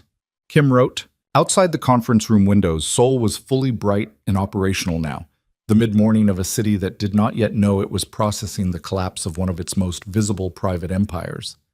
Nia sat in the chair and answered Kim's questions and felt her body running its parallel program. The external one, clear and precise and fully functional, and the internal one, which was calculating a different kind of arithmetic now. The contractions she had been feeling since the hotel, irregular and probably not productive, were becoming slightly less irregular. She noted this. She filed it. She kept answering questions. At 11:14, Sung-jin's phone lit up. He looked at the screen and looked at Nia.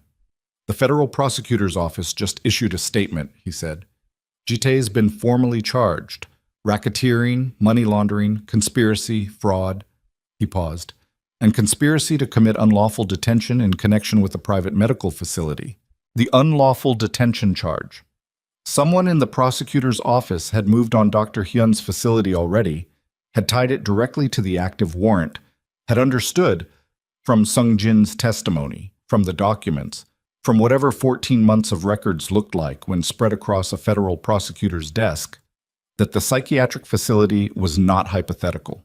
It was operational, and it had been operational before Nia's daughter had even drawn breath. The room absorbed this quietly. Then Kim Jae-young hit publish. The audio went live at 11:17. The article, 1,000 words of clean, verified, attributed journalism built around Kang Ji-tae's own recorded voice and the documented legal transfer of his corporate holdings and the federal charges filed that morning, was indexed and distributing within seconds.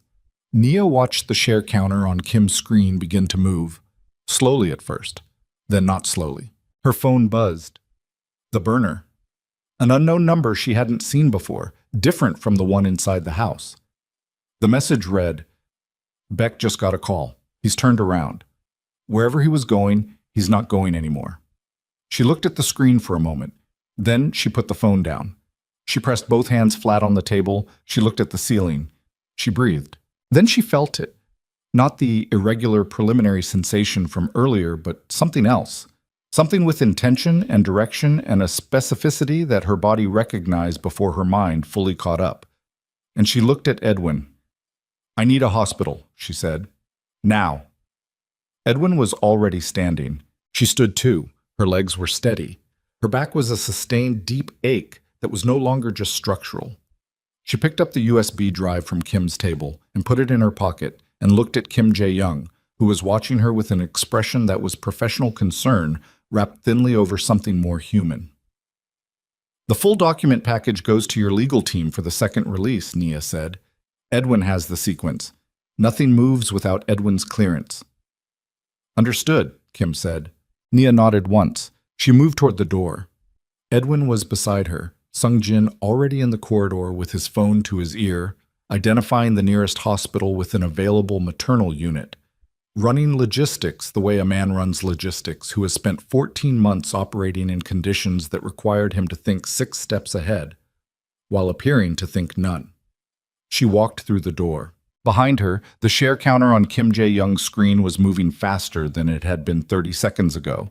And somewhere on the other side of the city, in a federal holding facility, Kang Ji-tae was sitting across from a prosecutor's representative who was laying out the documents his own lieutenant had assembled over 14 months, and on Ji-tae's desk in his private office in the east wing of a house that now had federal investigators walking its corridors. A black envelope sat in the center of a dark wood surface with a single handwritten line inside it that he had not yet read.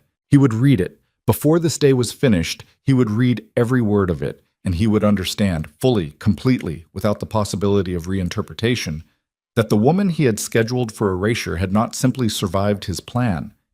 She had replaced it with her own. The elevator doors in the Jongno-gu building opened, and Nia Brooks stepped inside and pressed the button for the ground floor and watched the doors close and felt her daughter press hard against her ribs, as if to say, firmly and without ambiguity, "It is time." Amara Brooks was born at 2:17 in the afternoon on a Thursday in January in a hospital in Mapogu, in a room that smelled of antiseptic and forced air heating and the particular sterile brightness of fluorescent light on white tile. She weighed 3.1 kilograms. She had her mother's jaw and her grandfather's hands, the long fingers, the wide palm, the hands of a man who had spent his life building structures that other people walked through without knowing they were there. She did not cry immediately when she arrived, which terrified the attending physician for 4 seconds, until she drew a full breath and released it in a sustained declaration that she understood, on some fundamental cellular level, that the world she had entered was one that required a voice. Nia heard that cry and felt something in her chest unhinge. Not break. Unhinge. The way a door swings open when the latch releases, the sudden movement of something that has been held shut for a very long time by the sheer effort of not letting it open. Edwin was in the waiting area. Sung Jin was in the waiting area. There was no one else. No family. Nia's mother had died when Nia was 19. a fast cancer that had not been fast enough, and her father was a grave in Singapore. She had not been back to visit since the funeral because she had not yet been capable of standing at it and saying the things she needed to say. No friends except Dana in Atlanta, who was on a plane because Nia had called her from the elevator in the Jongno-gu building and said 5 words. "It's happening. Come if you can." Dana was somewhere over the Pacific. The nurse placed Amara on Nia's chest. The baby was still loud about her opinions. Her face was compressed and red and absolutely furious at the indignity of her arrival, and Nia looked down at her and felt the unhinging in her chest complete itself, fully, irrevocably, and said, very quietly, to this small enraged person who had spent 34 weeks preparing to exist, "Hi, I've been waiting for you." Amara stopped crying. She turned her head, very slightly, toward the sound of her mother's voice. Nia held her and said nothing else for a long time. The news cycle did not wait for the baby. By the time Amara was 4 hours old, the audio recording of Kang Ji-tae's corridor conversation had been picked up by 11 international outlets. By the time she was 8 hours old, it had been translated into 6 languages and was trending in South Korea, the United States, Singapore, and the United Kingdom.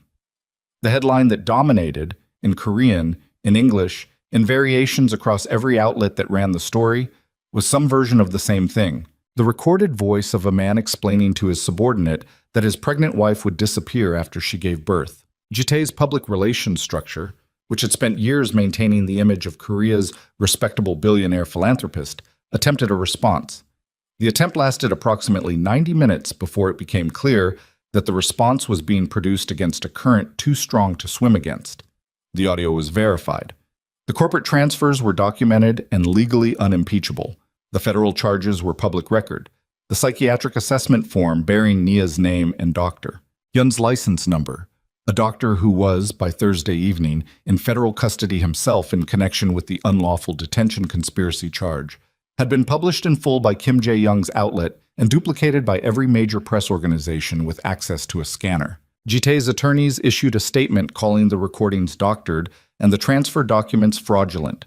The statement was published and immediately contextualized by every outlet that ran it, with a sidebar noting that the transfer documents had been reviewed and confirmed by 3 independent legal authorities across 2 countries. By Friday morning, 3 members of Ji-tae's charitable foundation board had resigned. 2 of his corporate co-investors had issued statements of their own. The luxury gallery chain's managing director, a woman who had worked for Ji-tae for 11 years and who Nia had met twice at formal dinners and found quietly impressive, publicly announced that the gallery's board had received notification of the beneficiary transfer and would be working with the new controlling interest going forward. The gallery director's statement used the phrase "going forward" with the particular emphasis of someone who had been looking for a door out and had just been handed the handle. On the 3rd day after Amara's birth, Ji-tae's mother came. Madame Kang Soo-yeon was 67 years old and carried herself with the specific posture of a woman who had spent decades understanding that her position in the world was contingent on the position of the men around her, and had converted that understanding into an armor so complete it was indistinguishable from genuine authority. She arrived at the hospital with an attorney and a personal assistant, which was 3 more people than the visit warranted, and exactly the right number for someone who wanted the visit to feel like an event. The hospital staff let Nia know she was coming. Nia had 20 minutes. She used them to sit up straighter in the bed and feed Amara and put the baby in the bassinet beside her and press her palm flat against the surface of the bed rail until she felt her heartbeat even out. She had not slept more than 2 hours at a stretch since the birth. Her body was a continent of unfamiliar pain. The deep post-delivery ache, the exhaustion that went below fatigue into something that felt geological. The persistent sensation that her bones had been rearranged and were only approximately back in position. She was also, she noted, the most clear-headed she had been in months, and she understood that this was the clarity of someone who had burned through everything and come out the other side into a space where the only things left were the essential ones. Madame Kang entered the room and looked at Nia in the bed and at Amara in the bassinet, and whatever she felt about either of those things, she kept behind the armor so completely that Nia could not read it. "Mrs. Kang," Nia said. Not a greeting, just acknowledgement. Madame Kang sat down in the chair beside the bed without being invited to. Her attorney remained near the door. She looked at Amara for a long moment, the sleeping baby, 3 days old, with her wide hands and her furious capability for breath, and then she looked at Nia. "She is a Kong," Madame Kong said. Her English was formal, learned, carrying the compression of a language held at a slight distance. "Whatever has happened between you and my son, the child carries that blood." "Her name is Amara Brooks," Nia said. "She carries my name." Something moved through Madame Kang's face. Not emotion, exactly. Emotion had been too long managed to surface cleanly, more like the acknowledgement of a position that had not gone the way she'd anticipated. "You understand that a grandmother has rights under Korean law." "I understand that grandparents' rights in Korea are contingent on a showing that contact serves the child's best interest," Nia said. "I also understand that the child's grandfather is currently in federal custody, charged with racketeering, money laundering, and conspiracy to commit unlawful detention of the child's mother. I would be interested to see the legal argument that makes exposure to the Kang family environment consistent with Amara's best interest." Madame Kang was quiet. "I don't want to be your enemy," Nia said, and she meant it, which surprised her slightly. "I have enough of those, but I need you to understand something clearly." She looked at this woman who had raised the man who had studied Nia and contained her and scheduled her for erasure, and she tried to see what was behind the armor, and she found something she hadn't expected. Not malice, not indifference, but a kind of grief so long suppressed it had calcified. "Your son made choices. His choices are not Amara's inheritance. She is not an heir to anything that happened in that house. She is a person. She gets to decide for herself what she wants to carry." She held Madame Kang's gaze. "If you want a relationship with your granddaughter someday, you begin by accepting that." The room was quiet enough that Nia could hear Amara's breathing in the bassinet, the rapid, shallow, entirely confident breathing of a 3-day-old who had not yet learned to doubt her own right to oxygen. Madame Kang looked at her hands. She looked at Amara. She looked at the floor. Then she stood up, and she said something in Korean that she did not translate, and she nodded once at her attorney, and she left. The attorney left a card on the bedside table. Nia looked at it and did not touch it. After they were gone, Edwin came in. He had been in the corridor, had seen them leave, had come in with 2 coffees that he set down on the tray table, and then stood beside the window with his hands in his pockets looking at the city below. "She'll file," he said. "I know," Nia said. "Let her file." Madame Kang Soo-yeon filed a petition for grandparents' visitation rights in Seoul Family Court 6 weeks after Amara's birth. The petition was thorough and presented by competent attorneys who had researched the relevant statutes and constructed the most favorable possible framing of a grandmother's claim to access. The court appointed a guardian ad litem to represent Amara's interests. The guardian ad litem reviewed the available record, which included the federal charges against Ji-tae, the psychiatric fabrication documentation, the custody prearrangement signed before Amara was born, the kidnapping plot evidence that the federal prosecutors had extracted from Beck's communications after his arrest. Beck had been picked up 48 hours after the warrant, attempting to leave the country through a private airfield north of the city, and the audio recording of Ji-tae describing what he intended to do with the child's mother after the child's birth. The guardian ad litem's report to the court contained one sentence that Edwin read aloud to Nia over the phone the morning it was filed. The record demonstrates that both the child's father and the broader Kang family framework viewed this child primarily as an asset to be controlled rather than a person to be nurtured. The petition was denied. Madame Kang's attorneys indicated they would appeal. Edwin indicated they were welcome to do so. The appeal was filed, reviewed, and denied 4 months later on identical grounds. The trial of Kang Ji-tae opened in a Seoul federal court on a morning in October, 9 months after Amara was born. By then the season had turned and the city had the particular quality of Korean autumn. The air sharp and clean, the light coming in at an angle that made everything look considered, the trees in the Han River parks going amber and red in a way that seemed that year almost pointed in its beauty. Nia flew back from the United States for the trial.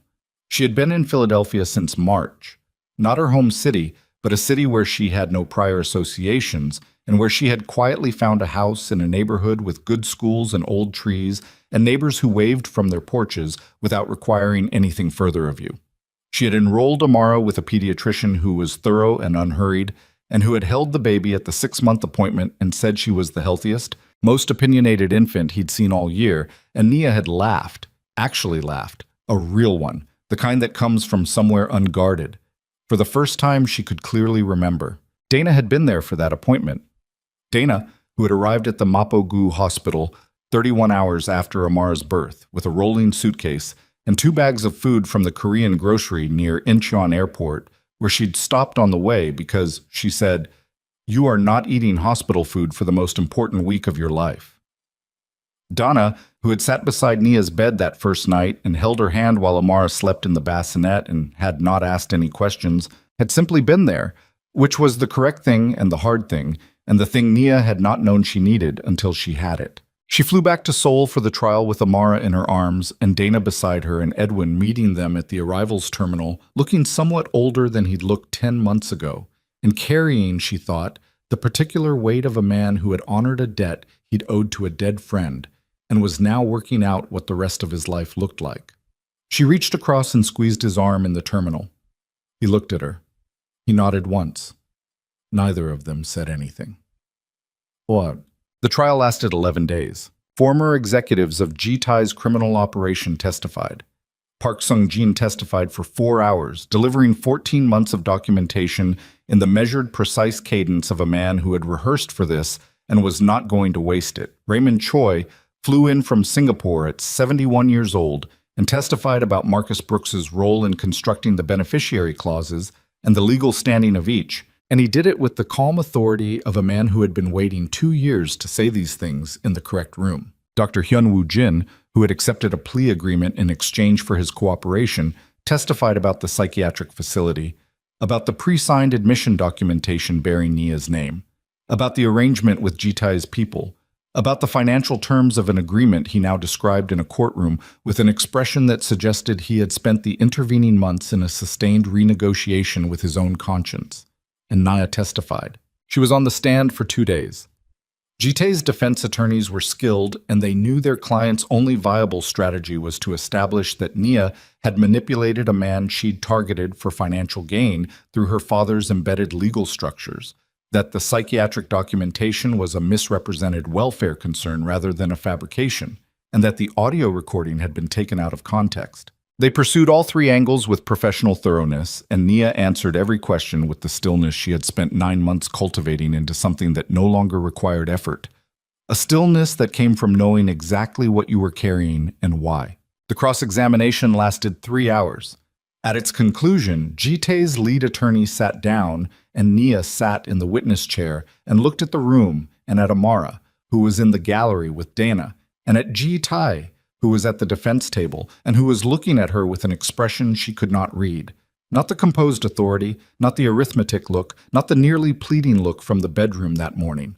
Something else. Something she didn't have a name for and didn't need one. She looked away. The prosecutor's redirect took 40 minutes. At the end of it, the prosecutor asked her one final question.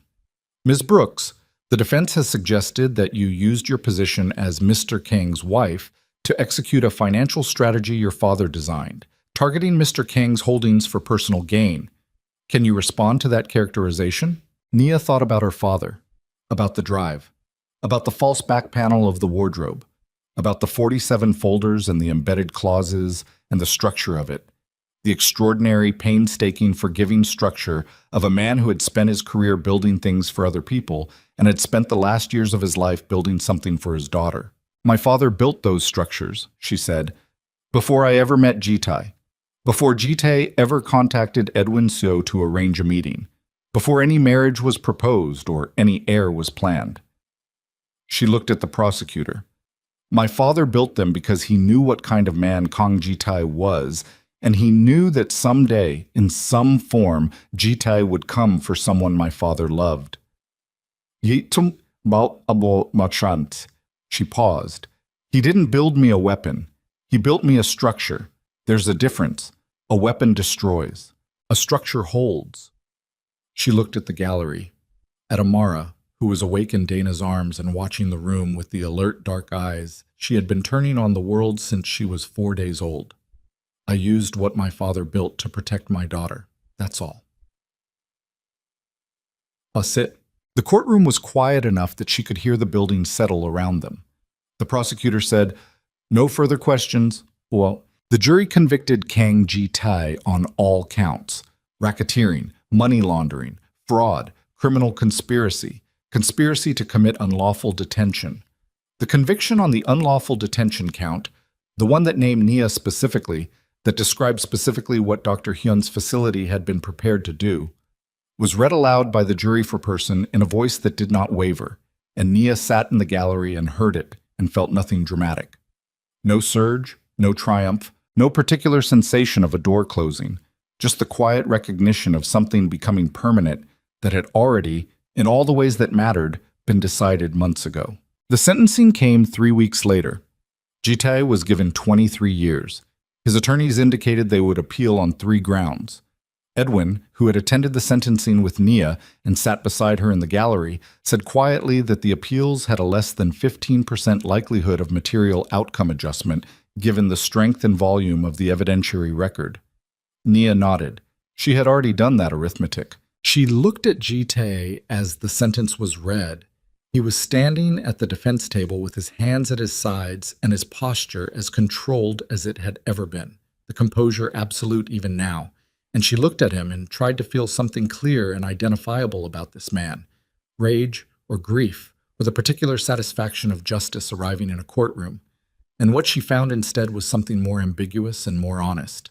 He was a man who had decided early in his life that other people were instruments, and that decision had not made him happy, had not made him free, had made him only a man sitting in a courtroom listening to a number that accounted for what that decision had cost.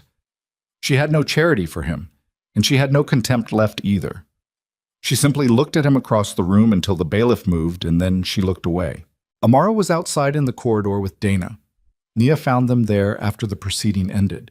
Dana standing near the window with the baby on her hip, showing Amara the view of the street below, and Amara reaching toward the glass with both hands with the absolute conviction of a 10-month-old who believes everything is within reach if you simply extend yourself far enough toward it. Nia stopped in the corridor and watched them for a moment. Then she walked over and took her daughter, and Amara turned immediately toward her mother's face, and Nia held her and felt the particular weight of her, specific and real and entirely present, and said nothing. And Dana put her hand briefly on Nia's back and also said nothing. And the 3 of them stood in the corridor while the building moved around them, and the October light came through the window at its considered angle and lay across the floor in a rectangle of gold. The Brooks Legacy Foundation was established 4 months after the trial concluded. Edwin managed the legal architecture of it, the conversion of the seized corporate assets, the restructuring of the charitable foundations Ji-tae had used as public-facing legitimacy into an organization with actual operational purpose. Raymond Choi sat on the board. Kim Jae-young, the reporter who had published the audio that Thursday in Jongno-gu, wrote the first major profile of the foundation and its mission, and the profile ran internationally and generated the kind of sustained attention that organizations built on genuine need and competent leadership sustain. The foundation focused on 3 areas: legal support for women in coercive marriages or relationships, financial literacy and independence training for women exiting situations of financial control, and advocacy for legislative reform in jurisdictions where psychiatric detention had been weaponized against domestic partners. The 3rd area came directly from the specific instrument Ji-tae had chosen, the specific weapon he had sharpened and aimed, turned now into the governing principle of a program that tracked legislative progress across 11 countries. Nia ran the foundation from Philadelphia. She got up at 5:30 most mornings and made coffee and worked for 2 hours before Amara woke up. And when Amara woke up, she stopped working and went and got her daughter from the crib in the room with the yellow walls that Nia had painted herself one Saturday afternoon, while Dana held the baby and told her she was applying too much pressure on the roller, and they had argued about this with the comfortable familiarity of people who have been through something together that neither of them will ever fully describe to anyone else. Sungjin had relocated to Singapore after the trial. He sent Nia a brief message on the day the foundation launched, 2 sentences that said the work was important and that he hoped her daughter grew up knowing her mother had done something worth knowing about. Nia had read the message twice, then written back 3 words. She will know. She had not heard from him again and did not expect to, and she held that particular silence with the care it deserved. Edwin came to Philadelphia twice a year, always staying no more than 3 days, always leaving with a slightly less compressed expression of a man being slowly relieved of a weight he had been carrying for a long time. He brought things for Amara, not toys, which he considered imprecise, but books, carefully chosen, with inscriptions in his small, careful handwriting on the title page. Amara, who was not yet 2, had no opinion about the books yet. She had strong opinions about the paper, which she believed was for tearing. Edwin watched her destroy the wrapping on a board book about ocean animals one afternoon in the kitchen in Philadelphia and said, with the particular tone of a man suppressing something genuine, "Your father would have found that very funny." Yes, then. Nia looked at Edwin across the kitchen. "Did he laugh?" she said. "I'm trying to remember if I ever saw him actually laugh." Edwin thought about it seriously, which was how Edwin thought about everything. "Once," he said, "in Singapore, 2009, there was a contracts attorney who had sent him a clause so convoluted that your father read it, set the document down, and laughed for approximately 45 seconds. Then he picked it up and fixed it." He paused. "He laughed like he was surprised by it, like he'd forgotten he could." Nia thought about that for a moment. She looked at Amara, who had successfully removed the front cover of the board book and was examining it with the focused intensity of someone conducting a structural analysis. "I think I laugh like that too sometimes," she said. Edwin said, "Yes, you do." "What?" On the second anniversary of the day, Nia had stood in the corridor of Jitai's house and heard her own name used to describe something disposable. She was in a conference room in Washington, D.C., testifying before a subcommittee examining the use of private psychiatric facilities in domestic coercion cases. She had submitted written testimony and she delivered it in the same way she had delivered everything since the trial, clearly, specifically, without performance, with the authority of someone who is not asking to be believed because the documentation is already in the room. After the testimony, she walked out of the building into the November afternoon, cold, gray, the sky doing that specific thing the sky does in Washington in November when it is neither threatening rain nor delivering light, but simply present, a low ceiling over everything. And she called Dana. Dana picked up on the second ring. "How'd it go?" Dana said. "It went," Nia said. "That good?" The chair of the subcommittee used the phrase legislative priority. "I don't know what that means." "It means it'll be 2 more years and 17 more meetings," Nia said. "But it'll happen," Dana laughed. "You sound like your dad when you say things like that." Nia stopped on the sidewalk. A gust came through, cold and deliberate, and she turned her face into it for a moment and let it be cold and let it be deliberate and let it be the thing it was. Just weather, just November, just the world being exactly as indifferent and exactly as survivable as it had always been. "I know," she said. She stood there for another moment. Then she started walking toward the parking garage where Edwin had the car waiting, where a car seat in the back held her daughter, who was with Dana today and who would be 2 years and 1 month old tomorrow, and who had been, as of yesterday, saying a new word with great conviction and frequency. The word was mine, delivered with a territorial emphasis that Dana found hilarious, and Nia found, privately, exactly right. Amara Brooks, who had arrived furious and loud into a room smelling of antiseptic on a January Thursday, and had been opinionated about the world ever since, saying mine in the particular voice of someone who intends to be taken seriously. Nia walked toward the car. She thought about the black envelope on the desk, about the sentence she had written on a sheet of paper inside it, rewritten until the words were right, the sentence Jitai had read in a federal holding facility on the evening of the day it all came apart. "You wanted me to disappear. I did. But I took your empire with me." She had not been thinking about victory when she wrote it. She had been thinking about her daughter, about what it meant to hand a child a world instead of a cage, about the difference between an inheritance of power and an inheritance of the kind of courage that looks, from the outside, like stillness. Her father had built her a structure. She had used it. She had survived it. And now she was building something different, something that did not have a lock at the center, did not have a false panel or a hidden drive or a 3-level folder structure encoding its most essential contents. Something that could be walked into from any direction. Something that anyone could find. The car was at the curb. Edwin was in the driver's seat because Edwin had discovered, at 63 years old, that driving in American cities was the one activity that reliably quieted his mind, and Nia had decided not to question this. She opened the back door and got in. "Testimony done," she said. "And?" Edwin said, not looking up from his phone. "Legislative priority," she said. He set the phone down. He looked at her in the rear-view mirror with the look she had come to recognize as the Edwin CO equivalent of profound relief. "Good," he said. "2 more years," she said. "Then 2 more after that," he said. "That's how it works." She met his eyes in the mirror. He held her gaze for a moment. Then he put the car in drive. Outside the window, Washington moved past in its November gray.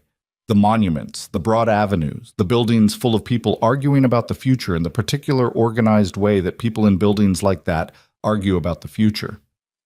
Nia watched it go by and felt Amara's absence in the back seat the way she always felt it, like a specific weight that was also a specific warmth, present, even when the source of it was 20 minutes away in Dana's apartment with the television on too loud and a half-eaten container of yogurt on the coffee table. She took out her phone and texted Dana, heading back. "How is she?"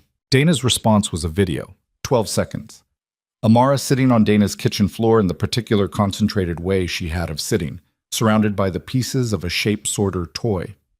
She was holding the yellow star piece.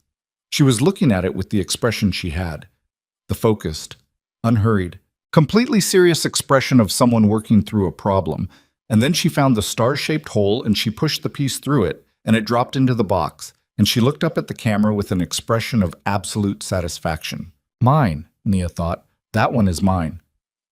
She put the phone in her pocket. She looked out the window. She let the city pass. The woman Kang Ji-tae had wanted erased from existence was in the back of a car in Washington, D.C. on a November afternoon, thinking about her daughter and her dead father and the structure of things.